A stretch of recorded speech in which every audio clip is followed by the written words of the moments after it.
Was that it? All right, so enthalpy and entropy are similar in meaning in that they both tell us about the direction of heat flowing, where enthalpy is equal to heat as long as you are at constant pressure. The sign of enthalpy also tells us about the direction of heat flow.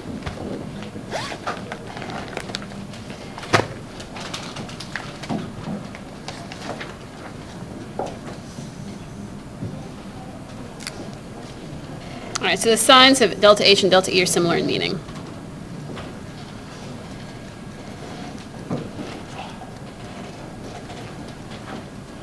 All right, so if I have a delta E that is positive, where is the energy going? System to surroundings or surroundings to system? Okay.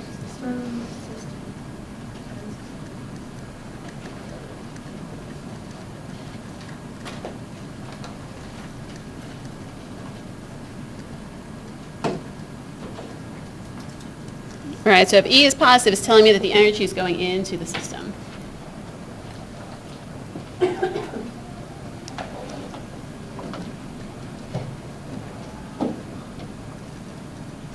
All right, so let's say I have delta E is negative. Which direction is that going now? The opposite. Excellent. Assuming it's because it's a rainy Monday, your brains are not fully engaged yet.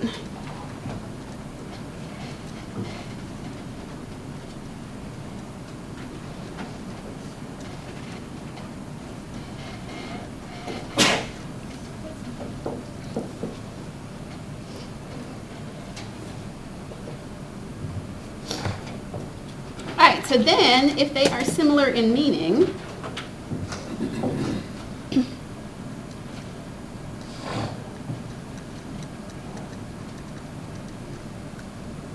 they're going to tell me similar information, but this, what does E stand for? What does H stand for? Heat. So for all of these sentences, they're the same sign, just swap out the word energy for heat. So if delta H is positive, now heat is flowing into system from surroundings.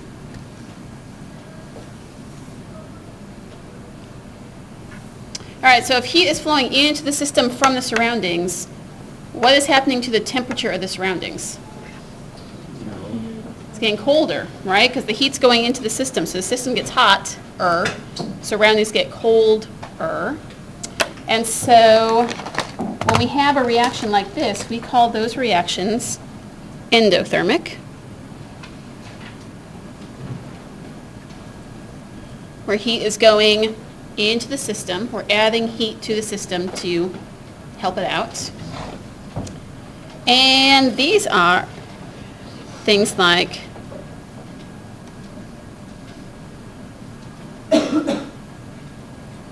an instant ice pack would be an example of an endothermic reaction. Right, so if the ice pack, by squishing them together, right, it gets cold, and it only feels cold because it's sucking heat out of you.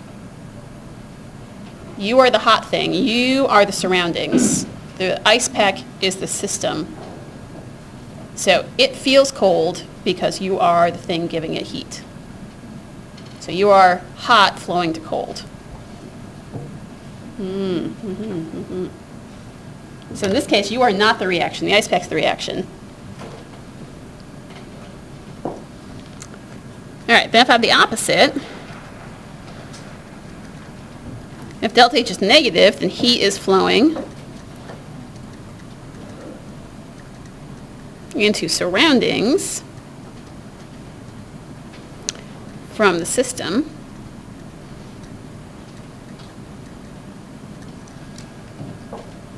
So you have to know that if this is endothermic, what should this one be called?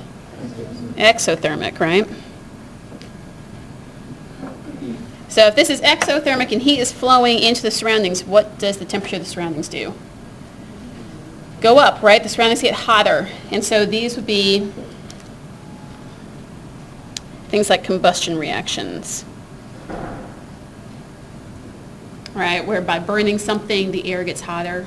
The surroundings have gotten hotter because of heat released.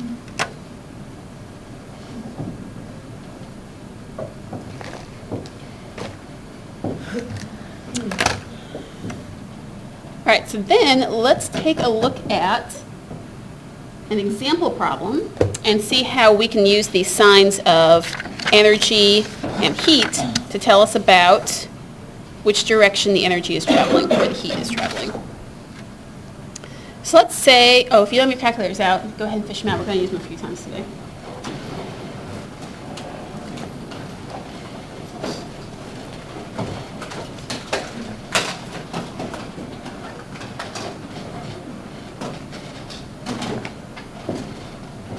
So let's say I have 1 mole of random fuel, and it's at constant pressure, and I'm going to produce 3,452 kilojoules of heat, and this reaction does 11 kilojoules, that should be of work. I want to find out what are the values of delta H and delta E. All right, so delta H tells me about heat or work? Heat, right? This tells me heat. So what did the problem tell me about heat? It tells me how much heat, right? If I burn fuel and produces heat, what should the sign of delta H be? Negative.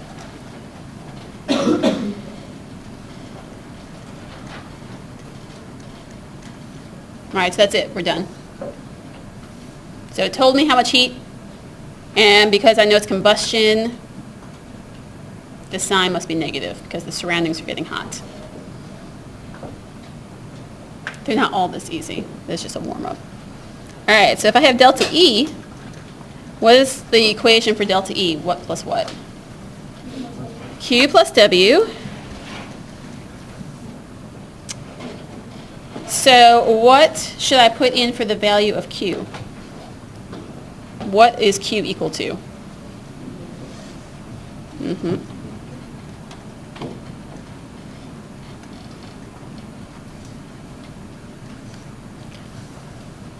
All right, so then let's think about W. If the reaction is doing 11 kilojoules of work on the surroundings, right? The reaction is doing work on the surroundings. What should the sign of W be?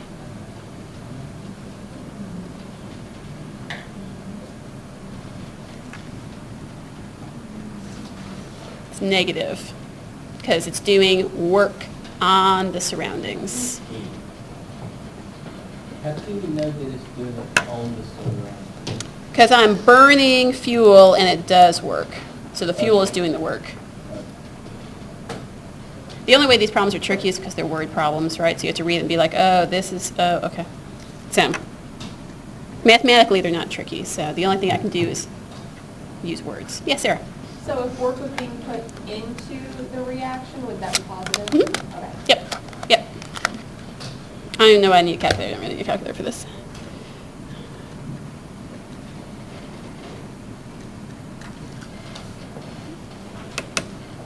All right, so if the value of delta E is also negative, where is the energy flowing? Into the surroundings, right? Negative E tells me that the work is going, energy, the overall energy is going into the surroundings.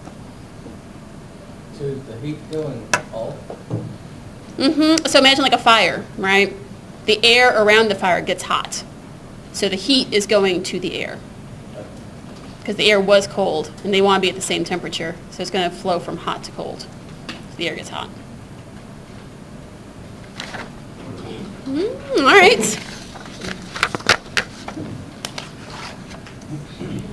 Since that was good, let's do some actual reactions. right, so we're going to use the same symbols that we used when it was delta E. So delta E with the subscript reaction says I want the delta E of just the reaction. We do the same thing for enthalpy. Enthalpy for a single chemical reaction is delta E, little subscript RxN for reaction.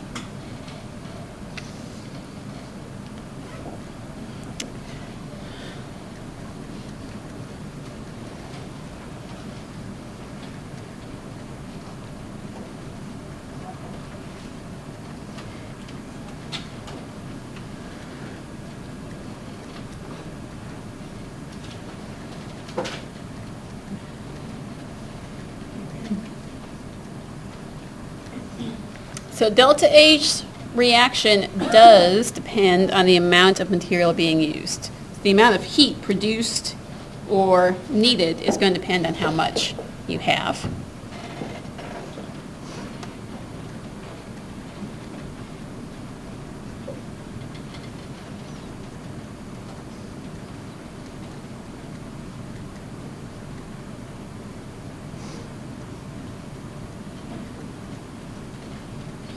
This means I need to know the balanced chemical reaction.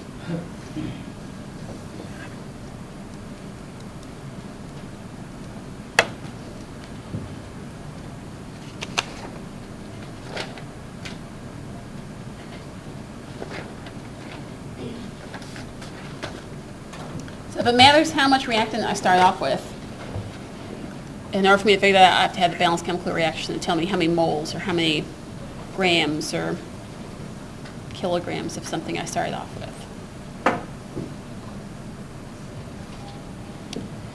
All right, so this is going to be our easy starter problem, and then we'll get tricky.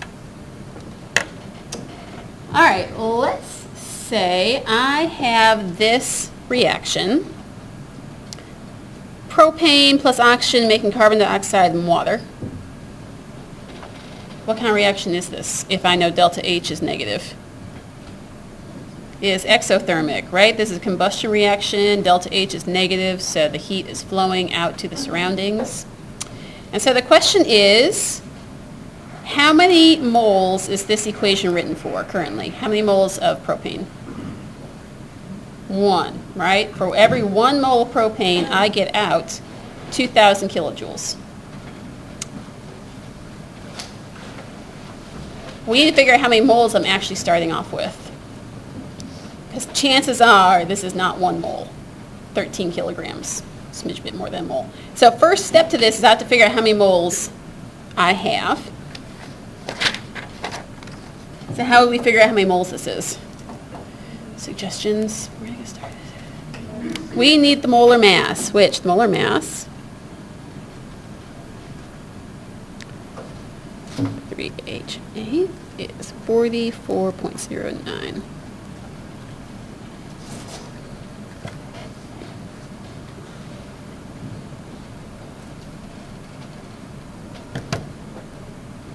All right, so I have 13.2 kilograms.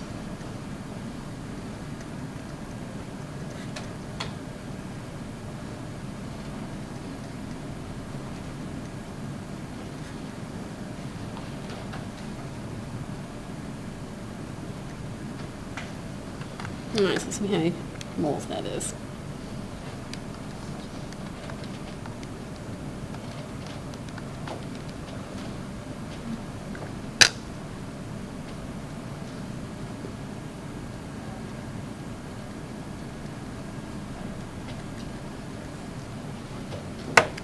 All right, so if I have right around, using sig figs, 299 moles of propane, how do I figure out how much heat is produced? You just multiply them together, right? Because this is really saying for 1 mole, I get 2,000. Now I have 299 moles.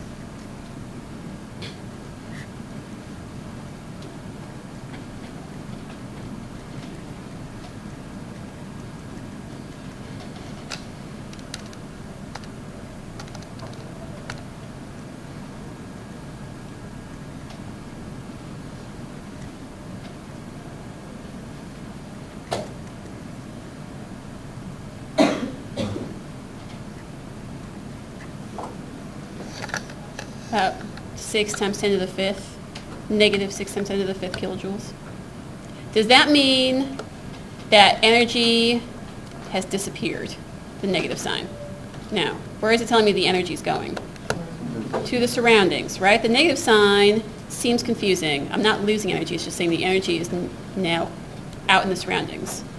My reaction, and it's a lot. If I did have a propane tank containing 13 kilograms, which is actually not that much propane, it would give off, and I lit it on fire for whatever reason, it would give off a lot of heat. Probably not on purpose. That'd probably be an accident if I set a propane tank on fire. Probably. How does that make sense so far? Good? Yeah, Justin? The heat is what, 1 mole? The heat is given just for 1 mole? Yep, this is for 1 mole.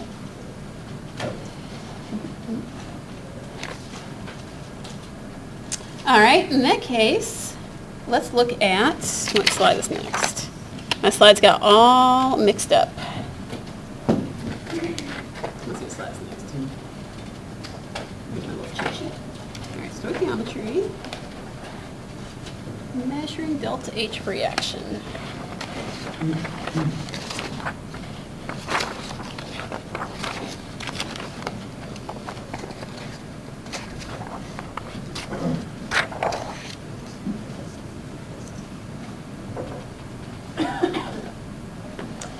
All right, so this is what you guys are going to be specifically doing in lab this week, coffee cup calorimetry. So coffee cup calorimetry is a way to directly measure the delta H of a reaction. If you know the mass of the solution, which you will, and the heat given off, which you're going to measure with a thermometer, then you will also have the, what's this? Specific heat. You have the specific heat of the solution. We can now figure out how much heat / delta H reaction is given. So just like we had last week,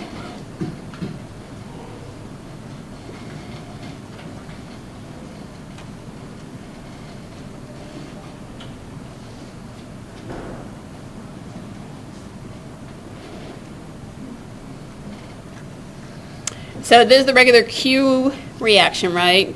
Heat is mass times specific heat times change in temperature. But this is specifically the mass of the solution, the specific heat of the solution, change in heat, change in temperature. Give us the Q of the solution.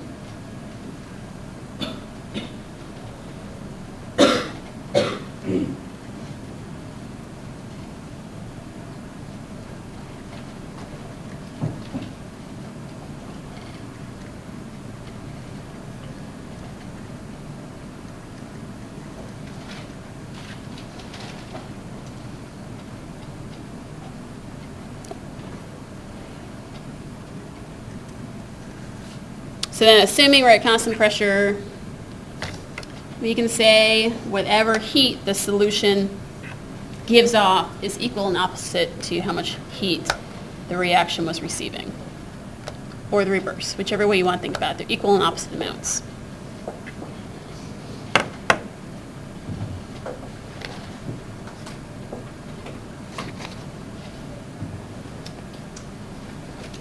So we're just going to do a practice problem that's very similar to what you are going to be doing in lab this week.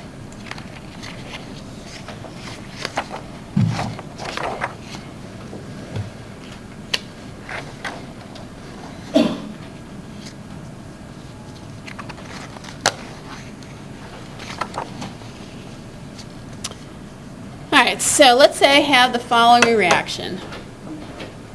I have calcium solid and hydrochloric acid reacting together to make calcium chloride and hydrogen gas. Let's say I start off with 0.2 grams of calcium solid and I put it into 100 milliliters of hydrochloric acid. I measure a temperature that starts at 24 and it ends at 33. I know the density of the solution, and I know the specific heat of the solution. I want to, in the end, figure out the delta H of this reaction. All right, so we're going to use the equation we just had.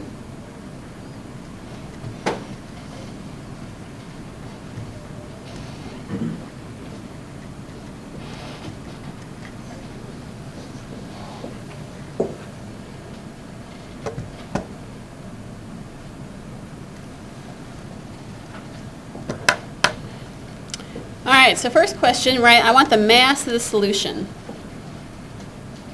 Which one of these two ingredients, the calcium or the hydrochloric acid, is the solution? Which one's aqueous? This guy, right? This guy's the solution. Did I give you a mass of hydrochloric acid? I did not. What did I tell you about it? I told you 100 milliliters and it has a density. So if I have 100 milliliters and its density is 1 gram per milliliter, how many grams of it do I have? Also 100. Excellent.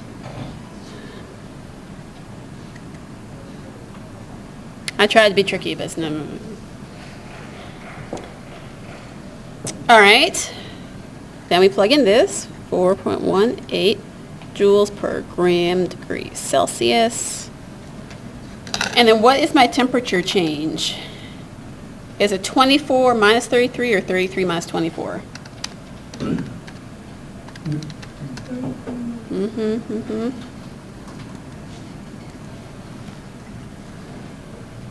All right, so what is that? Times 100 times 4.8.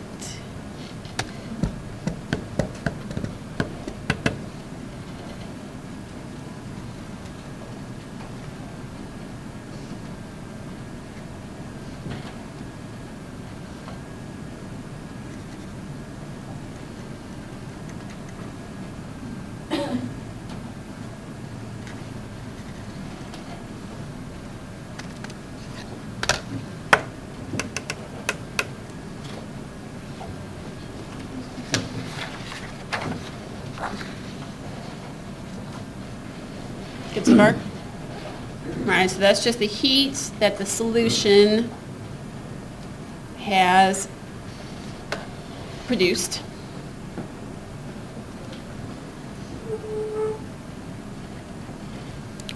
So then what's the heat of the reaction? Negative.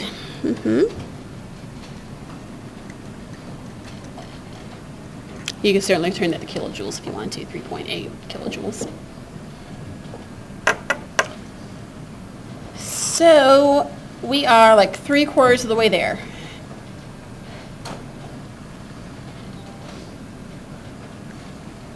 This much heat was given off for this reaction of calcium and hydrochloric acid. How many moles of calcium is my balanced chemical equation written out for? 1 calcium goes into this. How much calcium did I use? Probably less than a mole. So we're going to have to scale it. So this much heat was produced when I used this much calcium. I want to know how much heat would be produced if I used a full mole. Does that make sense? It's kind of like the opposite of the one we just did. Before I, oh, Sarah. Can you explain how you got the negative for the last column? This? They have to be equal and opposite. So if the solution is positive 3.8, then the reaction has to be negative 3.8. Yeah. All right, so I want to find delta H reaction.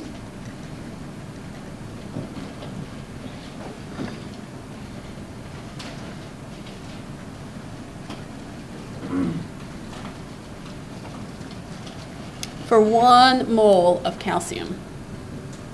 So we have to figure out how many moles I actually started off with.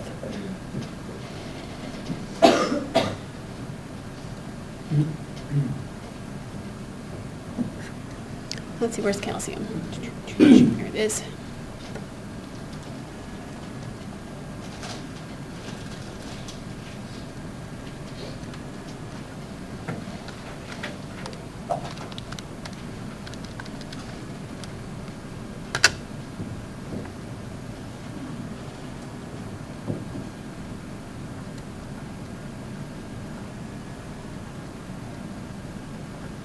So did I have a whole mole of calcium when I got started? Not even close, not really. So if this is how many joules were produced for this many moles, how do I figure out how many moles would be produced, how many joules would be produced for 1 mole? I want my final answer to be in joules per 1 mole. You just divide it. Wait, can you repeat that again? Sorry. Sure. So, Delta H of reaction, I'm really saying I want this to be in joules per 1 mole. And right now I'm in joules per 0.005 moles. Yeah, so if I just do negative 3.8 times 10 to the 3rd joules,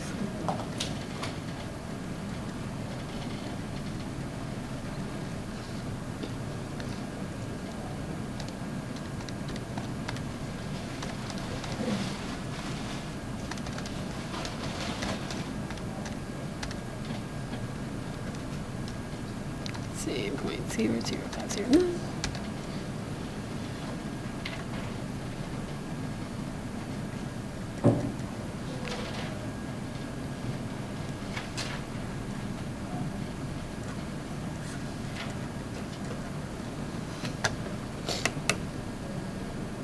All right, so if I produced 3,000 joules for this little bit of mole, I'm going to produce about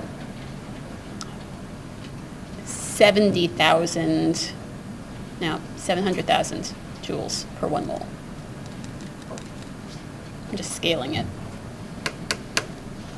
So it's kind of the opposite of the one we just did. Before, I told you the heat of reaction, we figured out how many per mole. This is figuring it out and then adjusting it to per mole. Okay. All right, let's see what I got next. Oh, I got the good stuff next. All right.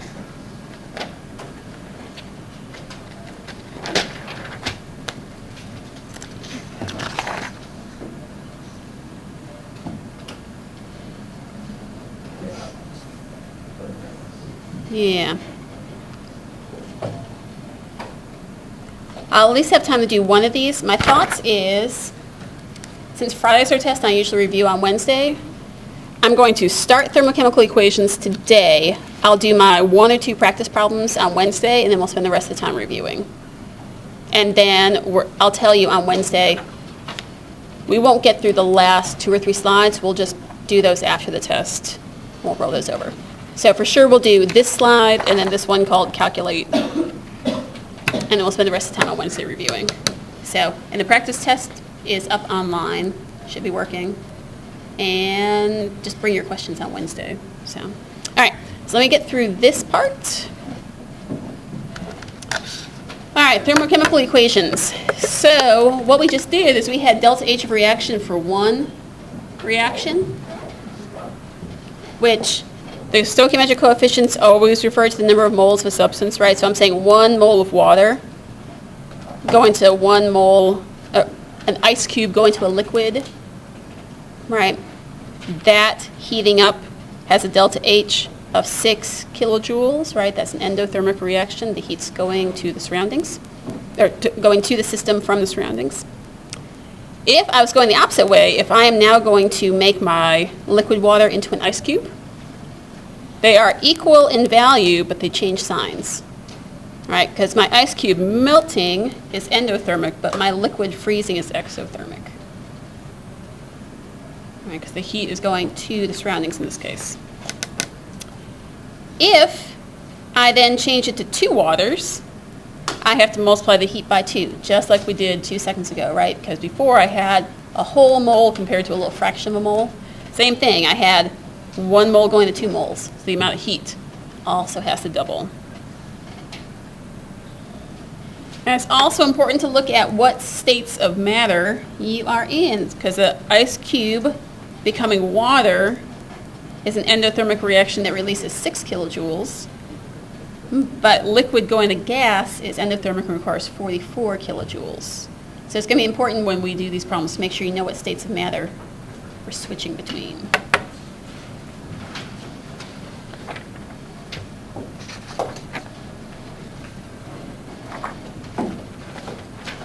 Let's see here. I want to do that one next.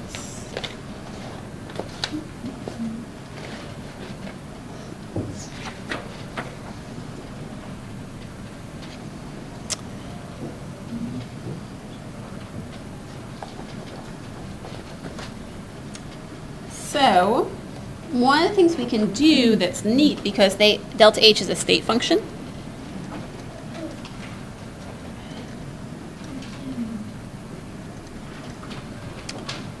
is that we can change things around and adjust them to get to the overall reaction.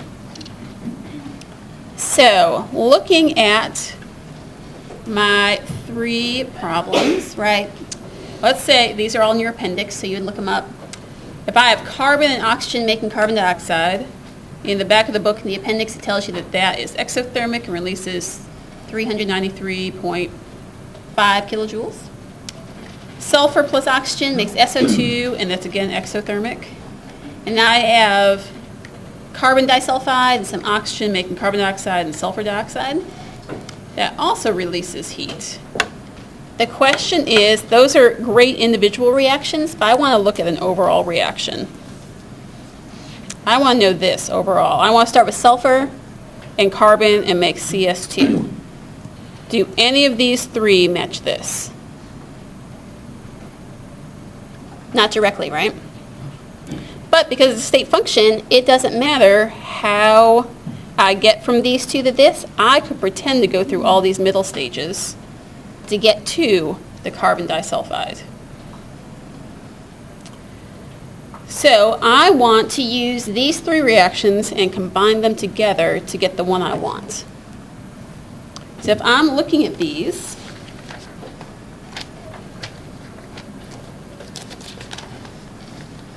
which one of them uses carbon graphite as a reactant? Number 1, number 2, or number 3?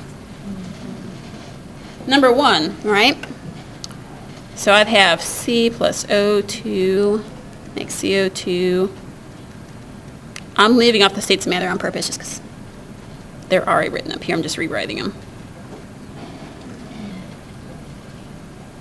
All right, which one of these reactions has sulfur as a reactant? Number 1, number 2, number 3? 2. It's written for 1, and I want 2. So how do I adjust the delta H? Multiply by 2. So now I'd have 2S plus 2O2 makes 2SO2.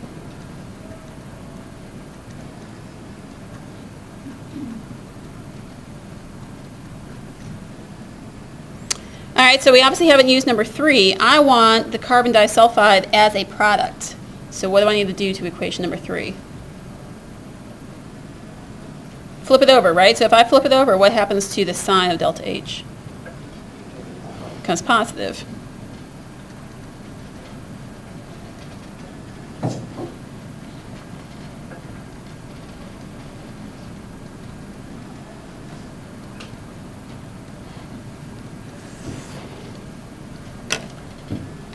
All right, so then let's look at these 3 reactions together. What is something that appears between these 3 of them on both sides of the arrow that will cancel out?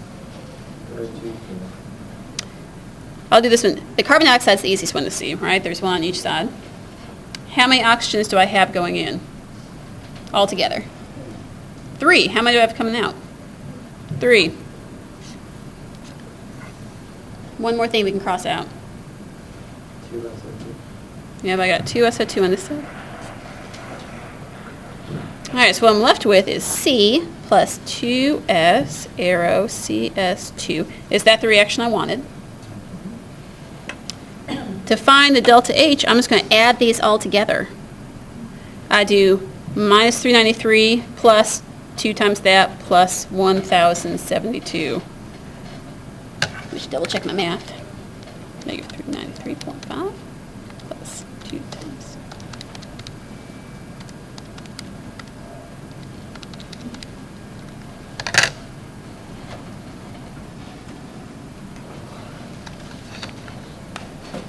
Why does the second one have coefficients of 2? Oh, because my original equation only had 1s, and this guy down here needed 2. All right, so if my delta H reaction is a positive number, which way is the heat flowing? To the system from the surroundings. It is endothermic. All right, we will do a few more of those on Wednesday. We'll have time to review. We'll do the rest of chapter 6 a week from today. Yeah, you'll need a calculator for your quiz.